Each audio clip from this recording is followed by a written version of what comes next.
US లో doctor గా స్థిరపడాలని అనుకుంటున్నారా? అయితే అతి తక్కువ ఖర్చుతో ఎగ్ప్లస్ తో సాకారం చేసుకోండి. సార్ ఇన్స్పెక్టర్ గా ప్రమోషన్ రాక ముందు వరకు మీరు 12 ఏళ్ళు 16 ఏళ్ళు పనిచేశారు. 16 ఏళ్ళు 16 ఏళ్ళు నలుగురు లెజెండ్ సార్ పనిచేశారు.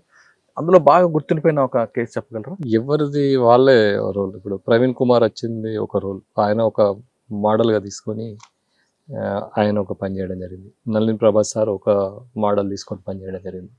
ఉమేష్ చంద్ర సార్ ఒక మోడల్గా తీసుకొని పనిచేసింది. సురేంద్రబాబు సార్ ఒక మోడల్గా తీసుకొని, అంటే ఎవరి పీరియడ్ వాళ్ళది, ఎవరి సిచ్యువేషన్ వాళ్ళది. ఆ సిచ్యువేషన్కి అనుకూలంగా వాళ్ళు పనిచేసి వాళ్ళ పని అంతా కూడా మావోయిస్ట్ని ఎట్లా కర్వ్ చేయాలా, ఇక్కడ ఉన్నటువంటి ఇతర నక్సలైట్ గ్రూపులందరినీ కూడా ఎలా కర్వ్ చేయాలా అన్న ఉద్దేశంతోనే వాళ్ళు పనిచేయడం. కొంతమంది ఎన్కౌంటర్లే లక్ష్యంగా వెళ్ళారు, మరికొంతమంది సరెండర్ పాలసీ, మరికొంతమంది పాలసీ ప్రకారంగా. ఇప్పుడు ఆ సురేంద్రబాబు టైంలో ఆయన చేసిన పాలసీ ఏంది? Only real exchange of fires, that is fake exchange of fires. ఆయన 80% ఆయన ఇచ్చేలే, 80% అట్లా చేసిన వాళ్ళని కూడా ఆయన ఊరుకోవాలి. తర్వాత రియల్ ఎక్స్చేంజ్ ఆఫ్ ఫైర్స్ రియల్గా ఇది చేయడం జరిగింది. నళిన్ ప్రభాత్ వచ్చిన తర్వాత కూడా అది పీక్ మూమెంట్. ఆ వైలెన్స్ కూడా అట్లనే ఉండేది. కౌంటర్ వాళ్ళు కూడా చాలా మందిని, పొలిటీషియన్స్ కానీ, పోలీసుని కానీ, తర్వాత మామూలు వ్యక్తులు, ఇన్ఫార్మర్లని కానీ చాలా వైలెన్స్గా పోయేది. కాబట్టి పోలీస్ కూడా ఆ టైంలో వైలెన్స్గా పోవాల్సి వచ్చింది. ఆఫ్టర్ 2000, 2001, 2004, 2003 ప్రాంతంలో ప్రవీణ్ కుమార్ వచ్చిన పీరియడ్లో ఏంటంటే ఉమేష్ చంద్ర సార్ కూడా జస్ట్ 6 months చేశాడు. సార్ది కూడా సేమ్ నళిన్ ప్రభాత్ 6 నెలలు పనిచేస్తారండి. అవును, 6 నెలలు పనిచేసిన ఆయన ట్రాన్స్ఫర్ అవగానే మొత్తం మీరందరూ అదంతా కూడా అప్పుడు మా మీద కూడా కేసులు అయినాయి, మా స్పెషల్ పార్టీ మీద, మా 6 నెలలు అంత అభిమానం చాలా. అంటే ఆయన మోటివేషన్ అట్లుండేది. Is a legend police officer. ఆయన మోటివేషన్లో ఎవరు పనిచేసినా కూడా ఆయన కంటే ఎక్కువ ఇంతజాజంగా పనిచేస్తారు. అది ఆయన దగ్గర ఉన్న గొప్పతనం. అందుకే 6 నెలల్లో ఆయన ట్రాన్స్ఫర్ అవగానే మీ అందరూ చాలా కరీంనగర్ పోలీసులో ఒక తనదైన ముద్ర ఏర్పాటు చేయడం జరిగింది. కేసులు కూడా అప్పుడు చాలా మంది పోలీస్ ఆఫీసర్ల మీద కూడా మా మీద కూడా అప్పుడు ఎంక్వైరీస్ జరిగింది. ఓకే, తర్వాత ప్రవీణ్ కుమార్ గారు చెప్పండి.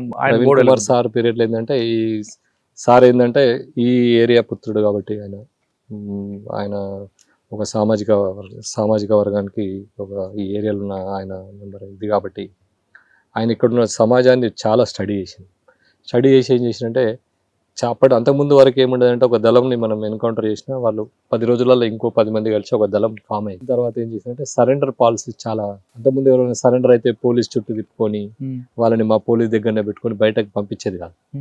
సరెండర్ అయిన తర్వాత ఏం చేసినంటే సరెండర్ పాలసీ ప్రాపర్గా గవర్నమెంట్ తరఫు నుంచి వాళ్ళకు 2-3 లక్షలు ఇచ్చి, వాళ్ళకి జీవనోపాధి ఇచ్చి, వాళ్ళ మీద కేసులన్నీ కూడా ఎత్తివేసి వాళ్ళ ఊళ్ళో ఫ్రీగా ఉండేటట్టు చేయడం వల్ల చాలామంది బలవంతంగా దళంలో వేయనోళ్ళు.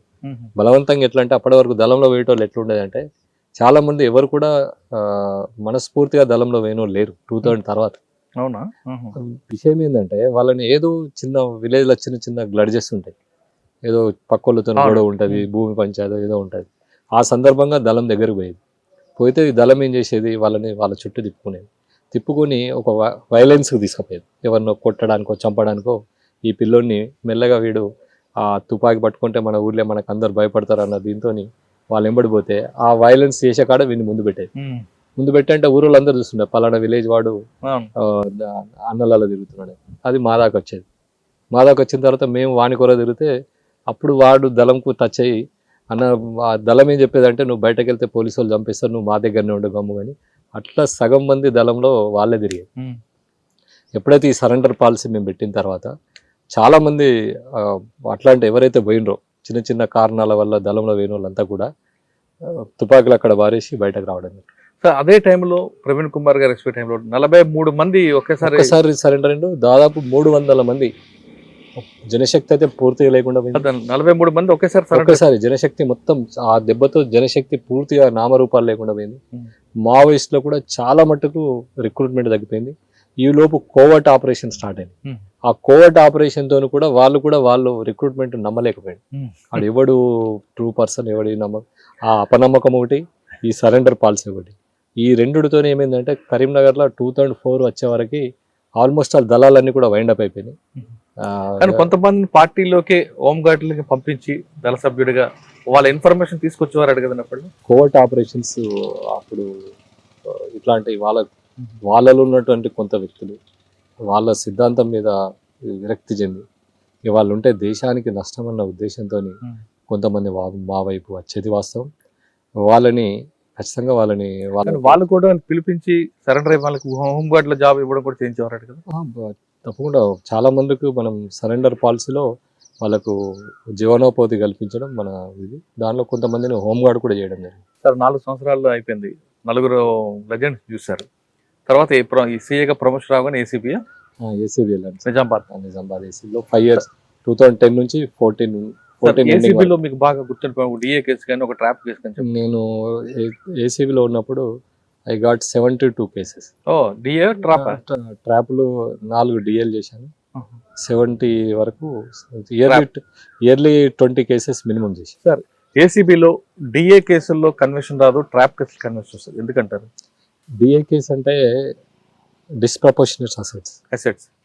ఇదంతా కూడా మనము రికార్డుగా చాలా మట్టుకు మనం అంతా కూడా ఎవ్రీథింగ్ ఏసీబీలో ఏంటంటే everything DA case on record ఉంది. ఆ రికార్డ్ ఏంటంటే గవర్నమెంట్ పర్మిషన్ తీసుకునే క్రమంలో చాలా మట్టుకు వాళ్ళు దాన్ని మళ్ళీ అదంతా కూడా మా అక్రమ సంపాదన కాదు, మా తాత ముత్తాతలు కానీ చాలా రకాలుగా క్లెయిమ్ చేసుకోవడం జరుగుతుంది. ఆ క్లెయిమ్తో కొంత డిఏ కేసులలో కొంత కన్విక్షన్ రేట్ తక్కువ ఉంటుంది. బాగా గుర్తుండిపోయింది చెప్పండి ఒకటి. ట్రాప్ ఏంటంటే చాలా మటుకు నేను రైతాంగం నుంచి పోయినా, మా నాన్న రైతు, తర్వాత ఒక విలేజ్ అట్మాస్ఫియర్తో మీద చాలా మట్టుకు ఎవరైనా రైతులను వేధిస్తే మాత్రం ఖచ్చితంగా ట్రాప్ చేసేది.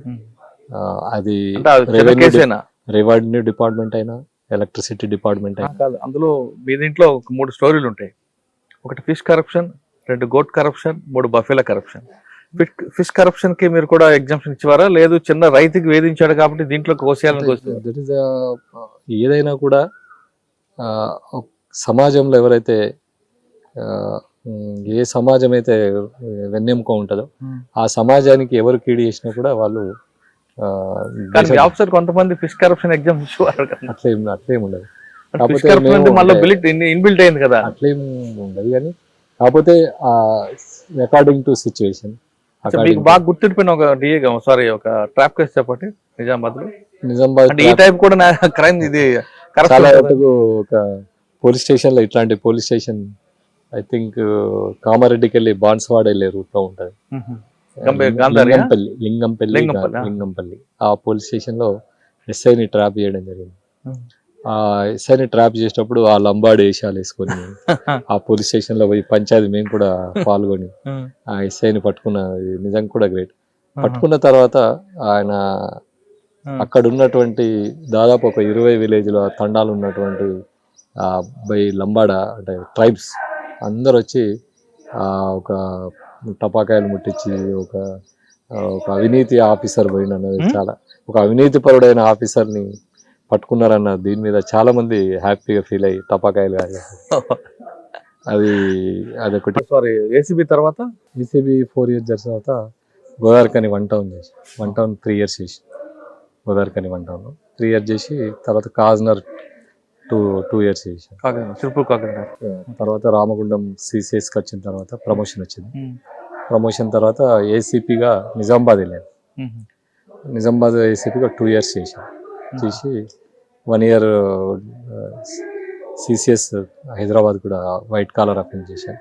తర్వాత ఇక్కడికి. సార్ ఈ జర్నీలో మీకు బాగా గుర్తుండిపోయిన సంగతి ఎందుకంటే ఇన్స్పెక్టర్గా మీరు గోదావరికని ఆఫ్టర్ గోదావరికని 1 town లో నేను చాలా దాదాపు అక్కడ ఉన్న రౌడీ షీటర్స్ని 22 మంది రౌడీ షీటర్లకు లైఫ్ కన్విక్షన్ ఇచ్చినాం. లైఫ్ కన్విక్షన్ వాళ్ళందరినీ కూడా జైలుకు పంపిన రోజు చాలా ఆనందం అనిపించింది. 22 మంది రౌడీ షీటర్లకు ఒకటే కేసులో 8 మందికి, ఇంకొక కేసులో 3 మందికి, 22 మందికి లైఫ్ ఇప్పించింది. అప్పుడు మనం చేసిన గొప్ప అచీవ్మెంట్ అది. దాంతో గోదావరికని 1 town లో నేనున్న 2.5 years ఒక్క మర్డర్ కేసు కూడా జరగదు. రౌడీ ముఖాలందరినీ కూడా జైలుకు మెయిన్ ఉద్దేశం ఏంటంటే అక్కడ ఉన్న జ్యుడిషియల్ వ్యవస్థ మనం అక్కడ ఉన్నటువంటి 6th edition ఏడీజే గారు చాలా స్ట్రాంగ్ పర్సనాలిటీ ఆయన. ఏ కేసులో లైఫ్ వచ్చిందండి వాళ్ళకి? మర్డర్ కేసా? Murder case. వాళ్ళంతా కూడా వాళ్ళు ఏమంటారు, డబ్బులు తీసుకొని మర్డర్ చేసే రకాల వాళ్ళు. సుపారి, వంశీ అని సుపారి మర్డర్ కేసు, వంశీ గ్యాంగ్ అని ఉండేది, ప్రేమ్ గ్యాంగ్ అని ఉండేది, ఇంకోటి నరేష్ గ్యాంగ్ అని ఉండేది. వీళ్ళంతా కూడా చాలా కరుడు కట్టిన ఇది. మాట్లాడితే వాళ్ళది కత్తులతోని అటాక్ చేయడం, అట్లాంటి గ్యాంగ్లు అన్నీ కూడా మనం ప్రాపర్గా ఇది చేసి మనకున్న అక్కడ ఉన్నటువంటి పొలిటికల్ ఇది కానీ, అప్పుడున్న సోమవార సత్యనారాయణ చాలా మంచి ఫేర్ పొలిటీషియన్స్. రౌడీ యాక్టివిటీస్ ఎక్కడ కూడా ఇది చేసేది కాదు. మా ఆఫీసర్స్ కూడా ఎవరు కూడా ఎస్పీ అప్పుడు ఎస్పీ శివకుమార్. ఎవరండి? శివకుమార్. ఓకే. తర్వాత అక్కడ వెంకట నరసాయి అని చెప్పి డీజే గారు సార్ కూడా చాలా పవర్ఫుల్ ఇది. అట్లా ఒక కోఆర్డినేషన్ తోని, జుడిషియల్ మేము కోఆర్డినేషన్ తోని ఒక టౌన్ ని కంట్రోల్ పెట్టే ఒక రోల్ మోడల్ అది. ఆ సార్ గిட்ட అలా కన్విక్షన్ ఇవ్వకపోతే మేము ఎన్ని చేసినా కూడా ఈ క్రైమ్ కంట్రోల్ కాకపోతే. అంటే 82 మంది జైలుకి వెళ్ళిపోయారు. 22 మంది. దాంతో గోదావరి కానీ చాలా కామ్ అయిపోయింది. 2.5 years లో సింగిల్ మర్డర్ ఎక్కడ కాదు. సూపర్. లేదంటే రెగ్యులర్ గా నెలకు 3-4 మర్డర్స్ అయ్యాయి. సార్ గోదావరి తర్వాత కాగజ్నగర్ వెళ్ళాను. అక్కడే ఉందండి కాగజ్నగర్. నేను పోతూనే కమ్యూనల్ అక్కడ ఉంది. యాక్చువల్గా కమ్యూనల్ మాకు కొత్త, మా కన్నా ముందు ఇవన్నీ కూడా ఈ వాట్సాప్లు ఇవన్నీ వచ్చిన తర్వాత ఈ వాట్సాప్ గ్రూపులతోని ఒకరి దేవుణ్ణి ఒకరు తిట్టుకోవడం, ఒకరి హిందూ ముస్లిం హిందూ అని ఈ రకంగా వాళ్ళు కొంతమంది పిల్లలు ఇది చేసి అది కమ్యూనల్కు దారితీసింది. కమ్యూనల్కి దారితీసి అక్కడ పెద్దగా ఒక వైలెన్స్ వచ్చింది. ఆ క్రమంలో దాన్ని కంట్రోల్ చేసిన విధానం, అక్కడ ఒక 40 మందిని మనం యూఐపిఐ కింద కట్టి వాళ్ళని అందరూ కూడా 150B కింద అరెస్ట్ చేసి వాళ్ళ మీద అందరి మీద కమ్యూనల్ షీట్స్ ఓపెన్ చేసి ఇప్పటి వరకు కూడా నేను అక్కడ చేసి 10 years అవుతుంది. ఇప్పటి వరకు కూడా నో వైలెన్స్ యాడ్. కాగజ్నగర్. నెక్స్ట్ ఏసీపీ నిజామాబాద్ ఏసీపీలో నేను చేసింది ఏంటంటే, ఎవరండి సిపి? ఎవరు? సిపి కార్తికేయ అండి. తర్వాత మా నాగరాజ్ సార్. నేను చేసింది అక్కడ చాలా, అంటే ఆఫ్టర్ మావోయిస్ట్ నేను అక్కడ PFI మీద కేసు చేశాను. అప్పుడు సెంట్రల్ ఇంటెలిజెన్స్ వాళ్ళ ఇన్పుట్ నిజామాబాద్ నేను కేసు నేనే చేశాను. ఆ కేసులో నేను 200 మందిని అరెస్ట్ చేశాను. యూఏపిఐ కింద కేసు చేసిన అన్లాఫుల్ యాక్టివిటీస్. దానిలో ఒక PFI ట్రైనింగ్ క్యాంప్ ని మనం అటాక్ చేయడం జరిగింది. ఎక్కడది? నిజామాబాద్ టౌన్ లో. చాలా పెద్ద ఎత్తున ఇదే 2023లో 22లో పెద్ద ఎత్తున మనకు మనం ఈ నిజామాబాద్ కేసు మళ్ళీ తర్వాత NIA వాళ్ళు తీసుకున్నారు. NIA వాళ్ళు తీసుకున్న తర్వాత ఆ కేసులో మళ్ళీ వాళ్ళకు 2000 మందిని అరెస్ట్ చేశారు. లీడ్ తోటి 2000 మందిని అరెస్ట్ చేసిన తర్వాత అప్పుడు ఆ PFI మీద సెంట్రల్ గవర్నమెంట్ బ్యాన్ పెట్టింది.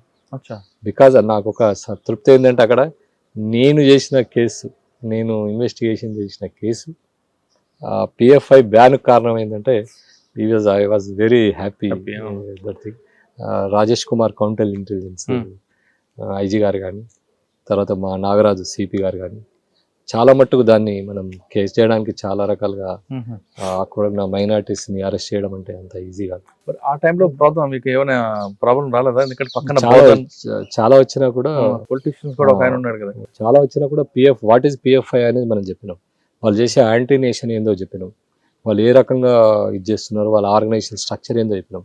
అదంతా కూడా యాంటీ నేషన్ ISI మోడల్లో వాళ్ళు ఆ ఆర్గనైజేషన్ స్ట్రక్చర్ ఉంది.